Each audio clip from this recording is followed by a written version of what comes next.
Hello बच्चों, तो आइए हमारे YouTube चैनल पर आप लोगों का पुनः एक बार फिर स्वागत है। तो आइए आज मैं आप लोगों के लिए एक नई टॉपिक लेकर के आया हूं जिसका नाम है वाक्य।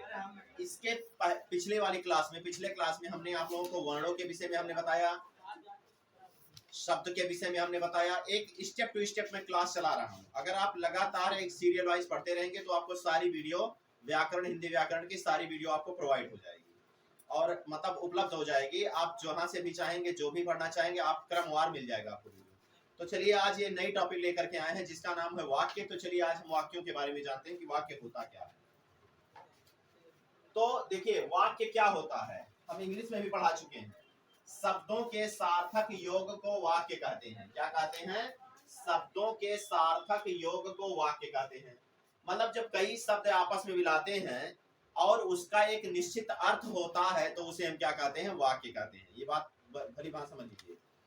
जैसे मान लीजिए हमने यहाँ लिख दिया होता कि राम एक अच्छा लड़का है।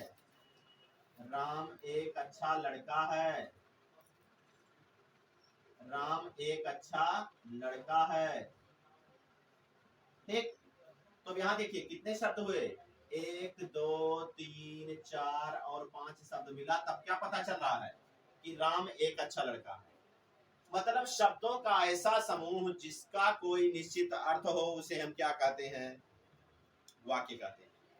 परिभाषा में यहाँ लिखा भी है कि शब्दों के सार्थक योग को वाक्य कहते हैं। शब्दों के सार्थक योग को वाक्य कहते हैं। यहां तक समझ में आया? अब ये जो वाक्य होता है, वाक्य के भाग जो होते हैं यानी अंग होते हैं, कितने भाग होते हैं? 2 भाग होते हैं। यहाँ देखिए हमने लिखा है, एक लिखा है कर्ता और दूसरा क्या लिखा है? विधेय। क्या लिखा है? एक लिखा है कर्ता और दूसरा क्या होता है? विधेय। तो हमने परिभाषा कर्ता का क्या लिखा है कि जिसके विषय में कुछ कहा जाए कर्ता कहलाता है। जिसके विषय में कुछ कहा जाए क्या कहलाता है? कर्ता कहलाता है। और विधेय का परिभाषा हमने लिखवाया है कि वाक्य में कर्ता के विषय में जो कुछ भी कहा जाए उसे हम क्या कहते हैं? विधेय कहते हैं। क्या कहते हैं? विधेय कहते हैं। फिर से समझ लीजिए ध्यान से। शब्दों के सार्थक योग को वाक्य कहते हैं और वाक्य के 2 भाग होते हैं, एक होता है कर्ता और दूसरा क्या होता है? विधेय। कर्ता किसे कहते हैं?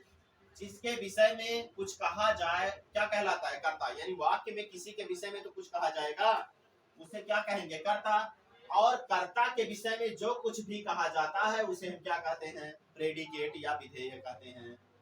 कर्ता को इंग्लिश में सब्जेक्ट कहते हैं और विधेय को क्या कहते हैं? प्रेडिकेट कहते हैं। जैसे ही देख लीजिए, मैंने लिखा कि राम एक अच्छा लड़का है, तो पहले पता लगाइए किसके विषय में कहा गया है? तो राम के विषय में। तो राम क्या हो गया? कर्ता हो गया। क्या हो गया? कर्ता। अब राम के विषय में क्या कहा गया है? एक अच्छा लड़का है। क्या है? एक अच्छा लड़का है। तो एक अच्छा लड़का है, ये पूरा क्या हो जाएगा? विधेय हो जाएगा। क्या हो जाएगा? विधेय हो जाएगा। यहां तक क्लियर हुआ?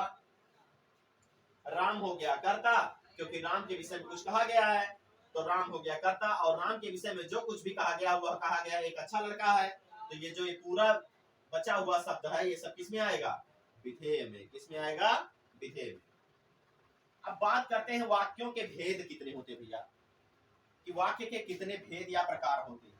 तो वाक्यों के जो भेद होते हैं 2 आधारों पर बने रहते हैं। एक होता है अर्थ के आधार पर और दूसरा होता है प्रयोग के आधार पर।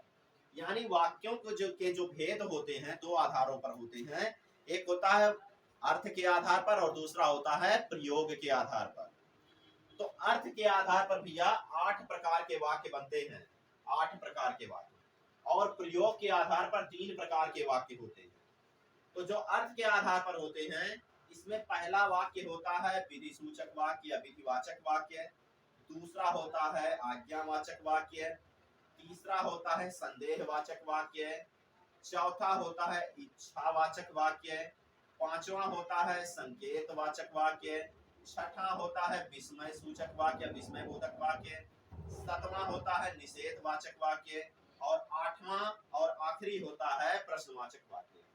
लेकिन जो प्रयोग के आधार पर वाक्य 3 बनते हैं, पहला होता है साधारण वाक्य, दूसरा होता है संयुक्त वाक्य, और तीसरा होता है मिश्रित वाक्य या आश्रित वाक्य से कहते हैं। क्या कहते हैं? मिश्रित वाक्य या आश्रित वाक्य कहते हैं। तो ये आपको क्लियर हुआ। शब्दों के सार्थक योग को वाक्य कहते हैं, शब्दों के सार्थक योग को क्या कहते हैं? वाक्य कहते हैं। और वाक्य के दो भाग होते हैं, एक होता कर्ता और दूसरा होता विधेय। वाक्य में कर्ता के वाक्य में जिसके विषय में कुछ कहा जाए उसे हम कर्ता कहते हैं, और कर्ता के विषय में जो कुछ भी कहा जाता है उसे हम क्या कहते हैं? विधेय कहते हैं। जैसे ही देख लीजिए, लिखा है राम एक अच्छा लड़का है, तो राम के विषय में कुछ कहा गया है तो राम हो गया कर्ता यानी सब्जेक्ट, और बाकी जो बचा हो गया विधेय। अब वाक्यों के भेद की अगर हम बात करते हैं तो वाक्यों के भेद दो आधारों पर बने रहते हैं। एक होता है अर्थ के आधार पर वाक्य बनते हैं, और दूसरा होता है प्रयोग के आधार पर वाक्य बनते हैं। तो जो अर्थ के आधार पर बेटा वाक्य बनते हैं, ये 8 प्रकार के वाक्य होते हैं, और प्रयोग के आधार पर 3 प्रकार के वाक्य बनते हैं।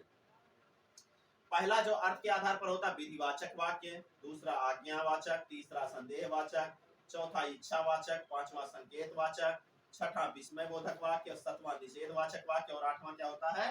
प्रश्नवाचक वाक्य। लेकिन प्रयोग के आधार पर 3 प्रकार के वाक्य बनते हैं। एक होता है साधारण वाक्य, दूसरा होता है संयुक्त वाक्य, और तीसरा होता है मिश्रित वाक्य या आश्रित वाक्य। अब समझते हैं ये आठों और उन तीनों को हम थोड़ा थोड़ा पढ़ लेते हैं। जो विधिवाचक वाक्य है, इसके द्वारा किसी कार्य के करने की सूचना या जानकारी मिलती है। मतलब जो विधिवाचक वाक्य होता है, इसके द्वारा किसी कार्य के करने की सूचना या जानकारी मिलती है। जैसे मान लो आ गया कि राम खाना खाता है, राम खाना खाता है। अब देखिए कार्य हो रहा है खाना खाने का। जब किसी कार्य का करना या होना पाया जाए तो उसे क्रिया कहते हैं, और ऐसा वाक्य जिसके माध्यम से किसी कार्य के होने की सूचना मिलती है या जानकारी मिलती है उसे कौन सा वाक्य कहते हैं? विधिवाचक वाक्य। तो कौन सा वाक्य हुआ भैया? विधिवाचक वाक्य। दूसरा आ जाते हैं आज्ञावाचक वाक्य। इसके द्वारा आज्ञा, सलाह, निवेदन या मनाही का बोध होता है। किसका किसका बोध होता है? आज्ञा, सलाह, निवेदन या मनाही का बोध होता है।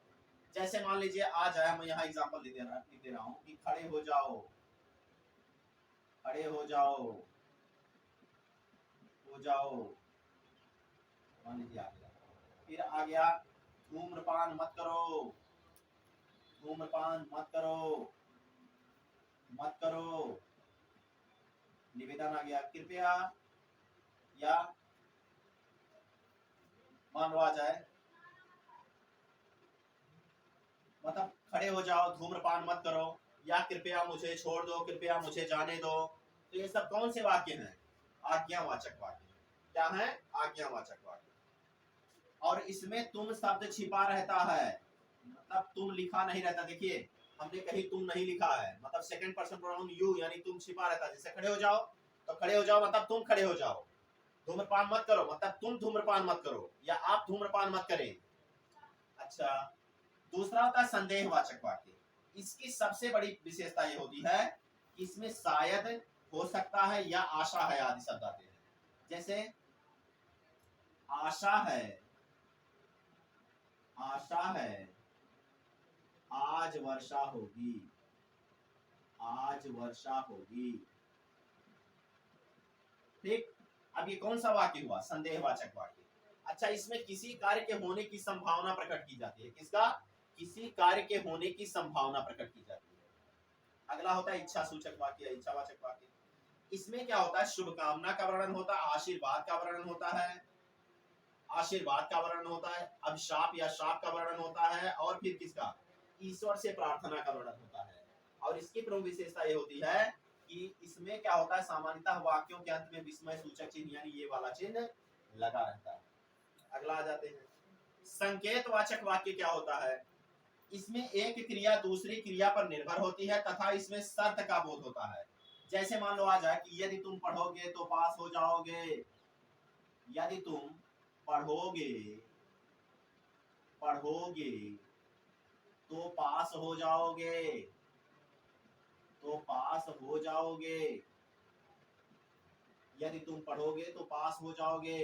अब जरा ध्यान से देखो, यहाँ पढ़ना एक क्रिया है और पास होना दूसरी क्रिया है, और दोनों एक दूसरे पर क्या है? निर्भर है। और इसमें हमने लिखा कि इसमें शर्त का बोध होता है। तो देखिए शर्त किया दिया जा रहा है कि अगर आप पढ़ेंगे तो पास होंगे, नहीं पढ़ेंगे तो क्या हो जाएंगे, फेल हो जाएंगे। तो यहाँ ये कौन सा वाक्य हुआ, संकेतवाचक वाक्य। संकेतवाचक वाक्य को शर्त सूचक वाक्य भी कहते हैं। अगला है विस्मय बोधक वाक्य। आप जानते होंगे एक्सक्लेमेटरी सेंटेंस पढ़ा होगा आपने, विस्मय सूचक वाक्य। ये ऐसा वाक्य होता है जिसके माध्यम से दुख का वर्णन होता है, सुख का वर्णन होता है या फिर आश्चर्य का वर्णन होता है। जैसे मान लो हम कह दिए कि अरे वह फेल हो गया, अरे वह फेल हो गया, हो गया। अब देखिए अरे शब्द आया है। अच्छा, इसकी प्रमुख विशेषता एक भी होती है, इसमें विस्मय बोधक शब्द के तुरंत बाद एक्सक्लेमेशन मार्क लगा रहता है। देखिए यहाँ लगा हुआ है। अब यहाँ दुख का वर्णन होता है जब हो रहा है, जब कोई फेल होता है तो दुख होता है, जब पास होता है तो खुशी होती है। तो ऐसा वाक्य जिसके माध्यम से दुख का बोध हो, सुख का बोध हो या फिर आश्चर्य का बोध हो, उसे कौन सा वाक्य कहते हैं, विस्मय बोधक वाक्य। अगला है निषेधवाचक वाक्य। इससे मना करने के भाव का बोध होता है। देखिए मना करना इसमें भी आया है, मतलब धूम्रपान मत करो, लेकिन इसमें किसी कार्य को करने से जब मना किया जाता है तो वह कौन सा वाक्य कहलाता है, निषेधवाचक वाक्य। जैसे मैं खाना खाता हूं तो मैं खाना नहीं खाता हूं, इसमें नहीं शब्द या कभी नहीं शब्द आता है, तो कौन सा वाक्य होगा, निषेधवाचक वाक्य। अच्छा, एक होता है प्रश्नवाचक वाक्य। प्रश्नवाचक वाक्य जैसे तुम्हारा क्या नाम है, तुम्हारा क्या नाम है, देखिए प्रश्नवाचक चिन्ह लगा हुआ। तो ऐसा वाक्य जिसके माध्यम से प्रश्न पूछने का कार्य किया जाता है उसे कौन सा वाक्य कहते हैं, प्रश्नवाचक वाक्य कहते हैं। और इसकी प्रमुख विशेषता ये होती है कि इसमें वाक्यों के अंत में प्रश्नवाचक चिन्ह जरूर लगा रहता है। तो देखिए तुम्हारा क्या नाम है, देखिए प्रश्न पूछा जा रहा है। अब अगला आते हैं प्रयोग के आधार पर। तो प्रयोग के आधार पर तीन प्रकार के वाक्य होते हैं। एक होता है साधारण वाक्य, दूसरा होता है संयुक्त वाक्य और तीसरा होता है मिश्रित वाक्य या आश्रित वाक्य। साधारण वाक्य में एक कर्ता तथा एक विधेय होता है, मात्र एक कर्ता एक विधेय पाया जाता है, इसे सिंपल सेंटेंस कहते हैं। संयुक्त वाक्य को कंपाउंड सेंटेंस कहते हैं। इसमें एक से अधिक उपवाक्य होते हैं तथा प्रत्येक उपवाक्य स्वतंत्र होता है और किसी संयोजक से जुड़ा रहता है। संयोजक में जोड़ने वाला शब्द। और जो मिश्रित वाक्य होता है, मिश्रित वाक्य को आश्रित वाक्य कहते हैं। इसमें एक प्रधान उपवाक्य होता है तथा एक आश्रित उपवाक्य होता है। तो ये आपका वाक्य हमने एक ही वीडियो में पढ़ाने का प्रयास किया, फिर से एक बार और हम समझ लेते हैं। वाक्य को क्या कहते हैं, वाक्य क्या होता है, शब्दों के सार्थक योग को वाक्य कहते हैं। और वाक्य किसी भी वाक्य के दो भाग होते हैं, एक होता है कर्ता और दूसरा होता है विधेय होता है। वाक्य में जिसके विषय में कुछ कहा जाता है उसे हम कर्ता कहते हैं, और कर्ता में वाक्य में कर्ता के विषय में जो कुछ भी कहा जाता है उसे हम क्या कहते हैं, विधेय कहते हैं। यानी वाक्य में जिसके विषय में कुछ कहा जाए उसे कर्ता, और कर्ता के विषय में जो कुछ भी कहा जाता है उसे हम क्या कहते हैं, विधेय कहते हैं या प्रेडिकेट कहते हैं। अब वाक्यों के जो भेद बनते हैं दो आधारों पर बनते हैं, एक होता है अर्थ के आधार पर और दूसरा होता है प्रयोग के आधार पर। अर्थ के आधार पर 8 प्रकार के वाक्य बनते हैं और प्रयोग के आधार पर 3 प्रकार के वाक्य बनते हैं। अर्थ के आधार पर पहला होता है विधि सूचक वाक्य, विधिवाचक वाक्य, आज्ञावाचक वाक्य, संदेहवाचक वाक्य, इच्छावाचक वाक्य, संकेतवाचक वाक्य, विस्मय बोधक वाक्य और निषेधवाचक वाक्य और प्रश्नवाचक वाक्य। लेकिन प्रयोग के आधार पर 3 प्रकार के वाक्य बनते हैं। एक होता है साधारण वाक्य, दूसरा होता है संयुक्त वाक्य और तीसरा होता है मिश्रित वाक्य। तो ये आप बढ़िया से नोट कर लीजिए और मेहनत से पढ़ते रहिए और लगातार आप क्लास को ज्वाइन कीजिए और पढ़ते रहिए। हम हिंदी ऐसे धीरे धीरे करके हिंदी व्याकरण पूरा समाप्त कर देंगे। आपसे बता रहा हूँ कि यूपी टेट से लेकर के जितने कंपटीशन के भी पेपर होते हैं, परीक्षाएं होती है, प्रतियोगी परीक्षाएं, उसमें भी ये सब आता रहता है। तो अच्छा, एक चीज और है कि जैसे अगर ये आप नहीं पढ़ेंगे तो आगे चल करके आप ना तो समाज समझ में आएगा ना संधि समझ में आएगा, जो मैं स्टेप टू स्टेप पढ़ा रहा हूँ। जैसे शब्द अगर आप जानते हैं तभी आपको समास भी समझ में आएगा, वर्ण जानते हैं तभी आपको संधि भी और छंद भी समझ में आएगा। तो आप लगातार हमारे क्लास से जुड़े रहिए, और चाहे यूपी टेट की परीक्षा हो, चाहे सीटेट की परीक्षा हो, ये सारी परीक्षाओं में ये सारे प्रश्न आते रहते हैं। पुलिस की जितनी भी भर्तियां होती है, अग्निवीर की जितनी भर्तियां आने वाली हैं या आ रही, उन सब में भी आता रहता है। तो आप लगातार पढ़ते रहिए और वीडियो को लाइक जरूर कीजिए और चैनल को जरूर शेयर कीजिए, और चैनल को सब्सक्राइब कीजिए। और क्या कीजिए कि जहां तक हो सके चैनल के लिंक को भी शेयर करते रहिए। तो फिर से पुनः आपसे आग्रह है कि आप वीडियो को लाइक कीजिए, शेयर कीजिए और चैनल को जरूर सब्सक्राइब कीजिए। धन्यवाद।